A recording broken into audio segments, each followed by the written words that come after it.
Huwag nang magtago o magmukmok, hinahanap ka ng Diyos. Ako po si Father Fiel Pareha at ito po ang ating segment, ang Daily Devotion, na kung saan tayo po ay magdarasal, magbabasa at magdidilay kasama ng salita ng Diyos sa buong taon. Manalangin tayo. Sa ngalan ng Ama, ng Anak at ng Espiritu Santo. Amen. Halina, banal na Espiritu, liwanagan mo ang aming puso at isip nang maunawaan at maisabuhay namin ang iyong salita. Amen. Our Bible passage for today is from the Gospel of St. Luke chapter 15, verses 8 to 10, and I read it for you. Or what woman having 10 silver coins, if she loses one of them, does not light a lamp, sweep the house, and search carefully until he finds it?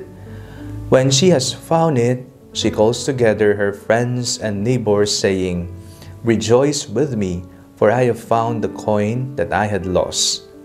Just so I tell you, there is joy in the presence of the angels of God over one sinner who repents. Sa tuwing ikaw ay may problema o may mabigat na pinagdaraanan sa buhay, ano ang iyong ginagawa? Ikaw ba'y nagkukulong? Ikaw ba'y nagtatago, nagkukubli?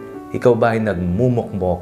Kung ito ang iyong mga ginagawa, napakaganda ng ating binasang ebanghelyo sa araw na ito sapagkat ito'y nagpapatunay ng Panginoon ay naghahanap. Kasama natin ang Diyos sa mga punto ng ating buhay na hindi natin alam kung ano ang ating gagawin. Sa panahon ng kasalatan, sa panahon na may unos tayong sinasagupa, tandaan mo, nariyan ng Diyos, hinahanap ka, tumawag ka sa Kanyang pangalan sapagkat siya'y patuloy na naghahanap sapagkat mahal ka ni Jesus.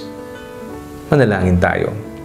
Panginoong Jesucristo, maraming salamat po sa pagmamahal na inyong ipinapadama sa amin sa araw-araw naming buhay. Amen. Sa ngalan ng Ama, ng Anak at ng Espiritu Santo. Amen. Huwag po ninyong kalimutang i-like ang video ito, mag-comment po kayo and share it with your family and friends. Ang Panalangin Bago Matulog ay may sariling Facebook page na po. Huwag niyo pong kakalimutang mag-like at mag-follow dito and do not forget to subscribe to our YouTube channel. I-click niyo lamang po ang link na nasa description ng video ito o kaya naman po just search Father Fiel Pareha. God bless you po.